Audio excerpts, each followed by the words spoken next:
Europe জুড়ে আবারও ছড়িয়ে পড়েছে বার্ড ফ্লুর নতুন ঢেউ, যা আতঙ্ক তৈরি করেছে বিভিন্ন দেশে। সংক্রমণ নিয়ন্ত্রণে রাখতে বেলজিয়াম, ফ্রান্স, নেদারল্যান্ডস ও স্লোভাকিয়া সহ একাধিক দেশে পোলট্রিকে ঘরে রাখার নির্দেশ দিয়েছে। ২২ অক্টোবর বুধবার এক প্রতিবেদনে এ তথ্য জানিয়েছে টিআরটি ওয়ার্ল্ড।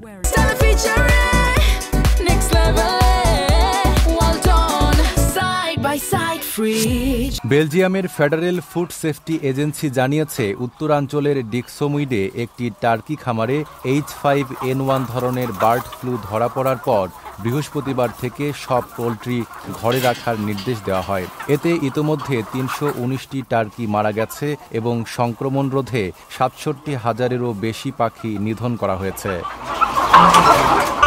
একই পদক্ষেপ নিয়েছে ফ্রান্স, যেখানে মঙ্গলবার থেকেই খামার লকডাউন শুরু হয়েছে।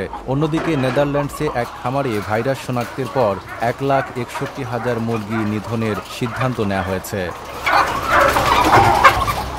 বিশ্ব প্রাণী স্বাস্থ্য সংস্থা সতর্ক করেছে, বার্ড ফ্লুর দ্রুত বিস্তার ইউরোপের খাদ্য সরবরাহ ব্যবস্থায় নতুন সংকট তৈরি করতে পারে। গত কয়েক বছরে এই ভাইরাসে কোটি কোটি পোলট্রির মৃত্যু বা বাধ্যতামূলক নিধন ঘটেছে, যার ফলে খাদ্যের দামও বেড়েছে এবং নতুন এক মহামারীর আশঙ্কা দেখা দিয়েছে।